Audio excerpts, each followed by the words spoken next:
Hey guys, if you're shopping for knives and gear, make sure you check out the description of the video you're watching right now for links to some great online retailers. There's also individual links for knives that I personally recommend. Thanks! What's going on, YouTube? Metal Complex here, and today I've got another interesting knife overview to share with you guys today, but this is going to be a little bit different. It's going to be more about the steel, and that's because this is the Spyderco Shaman Sprint Run in burnt orange and Rex 45 steel. Mr. At EDC Gear Dad on Instagram was kind enough to send this brand new Sprint to me that he said, hey, it's going to be a user, so if you really want to experience Rex 45, go ahead and use it. That was infinitely kind of him. This literally hadn't even been unpackaged. He sent it directly to me. He said, go ahead and use it. I can't tell you guys how many, just towers of boxes stacked up. Saving to test some of these new steels that I had not experienced yet. A lot of times when I do a knife review, I don't go out and just beat the crap out of it. If it is a steel that I have used before, that I've experienced with, then I can kind of speak on that and give my thoughts on the design, and that's kind of how I do my reviews. When it is a steel that I have never experienced, I really want to get at least a little bit of a feel for it. Now, I'm not talking about extensive 6 months of use in every conceivable circumstance. No, I'm talking about getting a general idea of how quickly the steel wears, whether or not it is incredibly, prone to corrosion. It's just simple things like that. Because I had never experienced Rex 45, this was a perfect opportunity for me. So, to let you guys know exactly what my plan was, I've also got a pair of 3 in Spy 27, and I thought, I've got essentially 2 hours worth of boxes to break down. I'm gonna use the Rex 45 Shaman until the edge goes dull, because I've heard it's really good, but eventually it'll go dull, and then I'll use the pair of 3.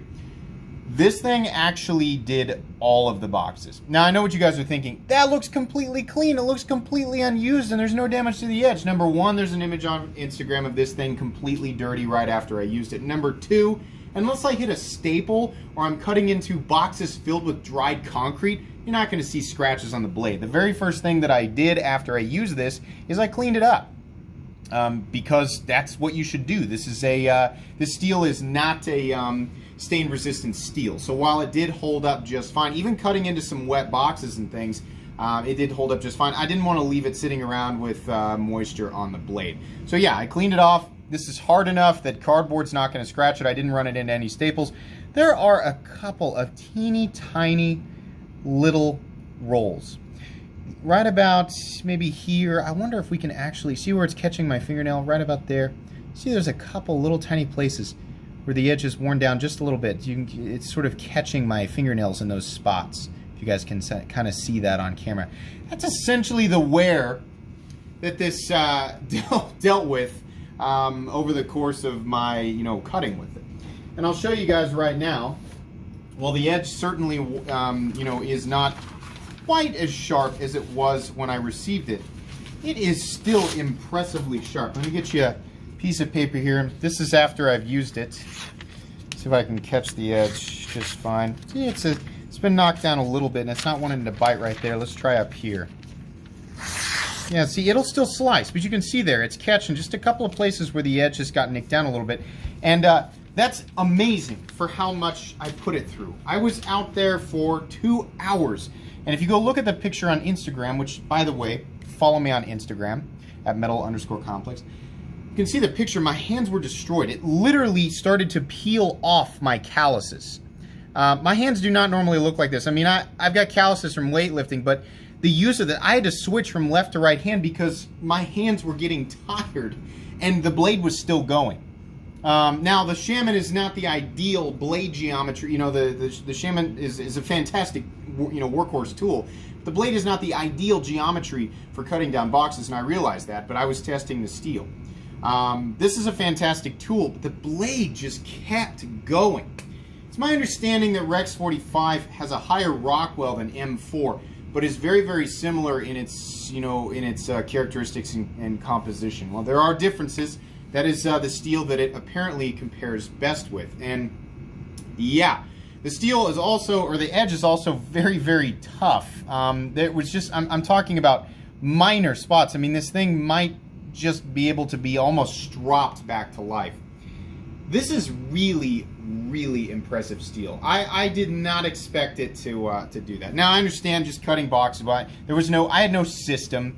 You know, it wasn't a comprehensive test. It was just me going out and using the knife how I would, right? If I had to break down a bunch of boxes, and I mean a lot of boxes, you know, all I had was this Shaman Rex 45. I used it the way that I would. I you know, decided how big I wanted the stacks and how big the pieces I wanted to be, and I just started cutting. And yeah, this is really, really great stuff. So I don't know that it really makes a lot of sense to do the measurements. Everybody kind of knows that the Rex or that the Shaman is 8 1/4 inches overall. But real quick, we'll just do some size comparisons with the Spyderco PM2 and Para 3 for anybody who hasn't seen. Spyderco Para 3 is a little bit longer at about 8.3 inches overall. The Spyderco PM2 is 8.3 inches overall. Spyderco Para 3 is about 7 1/4. The Shaman is a fairly heavy knife. It is one of my favorite folding knives that exists, mostly because of the ergonomics, but there's a lot of other little things in there. It is definitely a bulky blade versus what a lot of people like to carry, coming in at about 5.2 ounces. Blade stock thickness, I believe, is about 140 thousandths, and it is not super duper thin behind the edge. But as I found out really quickly, you know, I've broken down boxes with the Shaman before, but not to the point, you know, not what I put this knife through. That spot up there, you know, where there's not really a sharpening choil, what's nice is that because there's no sharpening choil, if you get, you know, essentially what I was doing when I found out is I was taking really big, thick pieces of cardboard that didn't quite want to stand up, and I was sort of holding them, pushing the blade into a little bit, and then holding it, pinching it around the blade, and then pulling. And because there was no sharpening choil down there, the blade would cut through it, you know, regardless of the blade geometry not being ideal for this, right? This isn't really about blade geometry. I'm just sort of explaining some little tiny things that I found I really appreciated about the Shaman over time. Now, the downside to not having a sharpening choil, which is the same thing with most Spydercos, is that it becomes problematic, you know, as you're going to sharpen it over time. But really, this whole thing is going to be more so about Rex 45. And for anybody who doesn't know, no, you can't buy this anymore. These were gone in about, you know, 3 minutes, just like any other Spyderco Sprint that they do. This was well over $200. The price at this point is irrelevant because if you buy it on the secondary market, you're going to have to pay way too much money. Does Rex 45 make sense for the Shaman? Yeah, definitely. Rex 45 is very tough. It's very hard. It will hold an edge seemingly forever. I mean, honestly, I feel like I could almost do that again. I could almost do 2 hours of continuous additional cardboard cutting with this steel before it actually wore down to the point where it was becoming a drag, right? A literal drag. It's amazing.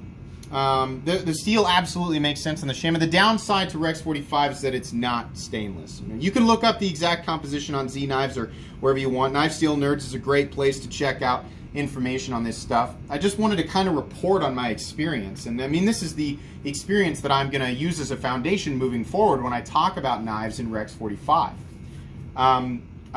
It was just very, very impressive. Honestly, what I expected at this, you know, at the high Rockwell, which I forget if Rex 45 comes in something like, and I could be mistaken, I believe these are hardened up to somewhere around 67. That's pretty hard. What I really expected was for the steel to, you know, undoubtedly hold an edge for a very, very long time.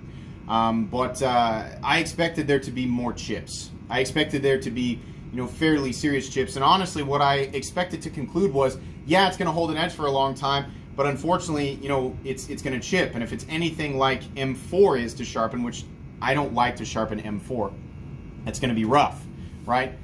Super, you know, high Rockwell hardness steel that, you know, is tough to sharpen by itself. You know, if it's chipping too, that just adds another layer of, you know, frustration when you're sharpening it. But if the edge more so rolls than chips, or if it does chip and the chips are teeny tiny little things, you know, and this is all, of course, fully dependent on what you're cutting, right? If you're trying to chop concrete, there's going to be chips, right? But if you're cutting, I mean, cardboard is something that most of us cut on a, you know, relatively consistent basis, right? Then, yeah, it's nice to see that after that much use, it really isn't going to take much. I mean, versus another steel that might chip more easily. So I'm happy with that. I live in Kansas. I don't really have a problem with corrosion out here. Oftentimes I reference my Para 3 and Maximate, which I do use all the time and have not been cleaning that much here lately. You can see a patina is starting to kind of want to form on there, but I'm not really dealing with any corrosion, and this thing is almost a year old now, and it's been the most carried knife, you know, in my pocket for a long time. So because of that Maximate Para 3, I've actually come to fear these non-stainless steels much less. I've realized that I don't need corrosion resistance nearly as much as I thought that I did, and I can gain some benefits in, you know, that some of these non-stainless steels have some extra toughness coupled with edge retention, and toughness I think is really important. My experience with M390, for example, is, and again, this is just my experience. I'm not saying I'm a professional. I'm not saying that it's, you know, this is absolute. This is just my experience. Most M390 that I've experienced holds an edge for a pretty long time, right? In the best case scenario, about as long, maybe a teeny tiny little bit longer than M4. That's also properly heat treated and in similar geometry. But it's definitely more chippy, right? It's stainless and that's great, but it sucks to sharpen. I don't like sharpening M390, and I definitely don't like sharpening it when it's got a bunch of, you know, chips in it. So yeah, I like the excess toughness. I like that the blade is more likely to roll than chip. Rolls are easier to deal with when you're sharpening. So Rex 45 is definitely something that I will be happy to see in future knives. You know, if you live in an area where you definitely need the excess corrosion resistance, then this steel is not going to be for you. That's really, as far as Rex 45 goes, that's all that I can really report on my experience. You know, like I said, it wasn't there wasn't any sort of, you know, the foundation for this test was not ultra strict. It wasn't, you know, it wasn't really a system. I just wanted to go out and use it the way that I would normally use knives. Now, as far as this Rex 45 Shaman goes, I'd really just, I love the standard tumbling on, I'll get my Shaman out. I love the tumbling that's on the Shaman, the standard one in S30V. And that's mainly because the hole, the opening hole, is knocked down. You can see there, it's nice knocked down. Up here, it's nice knocked down. Inside here, it's a little bit sharp, right? Same with up here. Did that bother me during use? It wasn't until I was actually bearing down on this back, this jimping area right here, because even on, you know, even the jimping on the one that's tumbled is knocked down a bit. This is noticeably sharper. Now, I wasn't wearing gloves. I wanted to see exactly how it felt to use this thing continuously without gloves, as is apparent by the skin that got ripped off of my hands, right? I'm not trying to sound tough. I'm just saying I want to be able to report on this stuff. Truthfully, you know what's funny is the pocket clip really never bothered me. It was areas like this right here, especially during those heavy pressure cuts, and it was definitely the jimping up here that kind of started to bother me. Was it that big of a deal? No. I would definitely recommend that you wear gloves if you're going to use any knife for an extended period of time. But it really wasn't that big of a deal, you know. I thought for sure, you know, this change up of the pocket clip to the MXG Deep Carry clip would make such a huge difference, and that I would notice it, you know, using this Shaman in its stock form with its standard pocket clip. But no, the pocket clip really didn't bother me at all, so I might change the way that I think about that a little bit. That doesn't mean that these other areas are necessarily flaws. But yeah, areas like this, super sharp. Up here, definitely. I'd like to see, you know, if you really like the satin finish and then you don't mind dealing with that sharpness, then okay. You know, but I'd like to see Spyderco do some sprints of the Shaman and other, you know, other variants of knives that are tumbled. Because they just are more comfortable. That little teeny tiny bit of excess comfort will go a long way if you actually set out to use this thing hard for an extended period of time, right? And you're in bare hands. And I just like how tumbled blades look, so I would have been, you know, much happier to see that. You know, now adding the satin finish, you know, the higher the polish on a blade, the less likely it is to corrode, even if it's just a little teeny tiny bit. So in the case of this knife, you know, it's Rex 45, it's nowhere near stainless.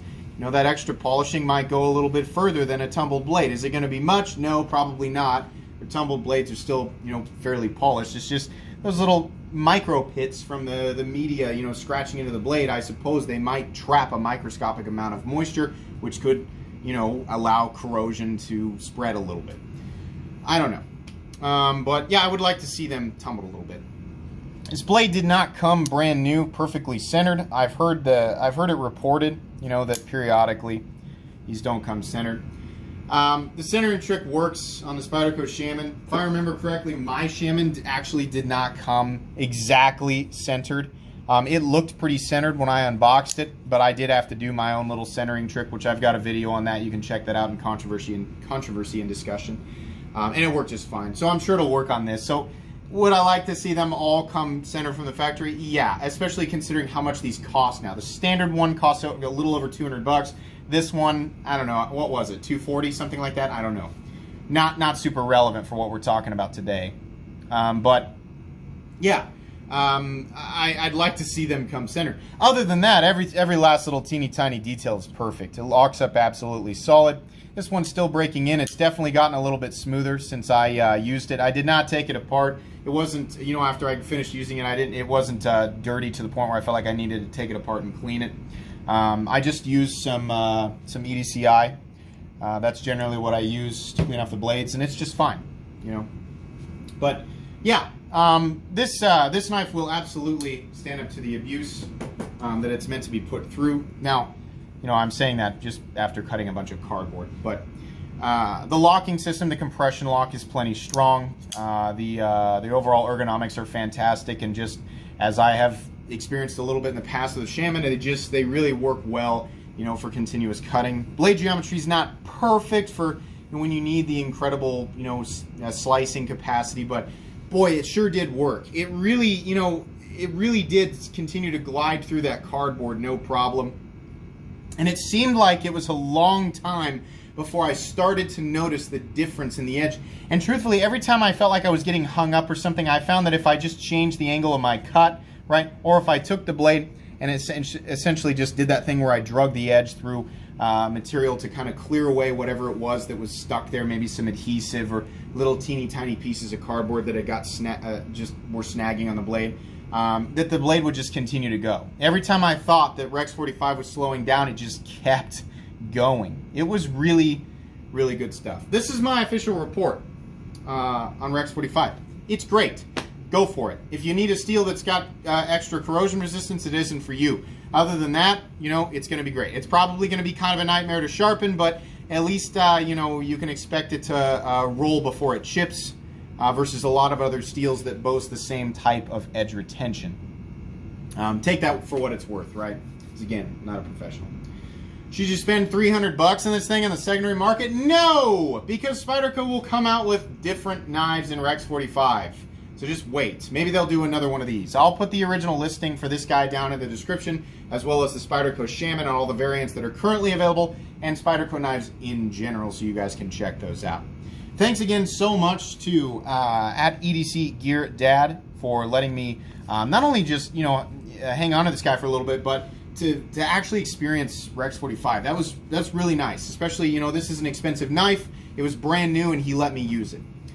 You'll be happy to find out, EDC Gear Dad, that other than a couple of little teeny tiny spots here, the knife really is essentially still brand new looking. That's nice to see that it's anything that might have scratched the blade just didn't.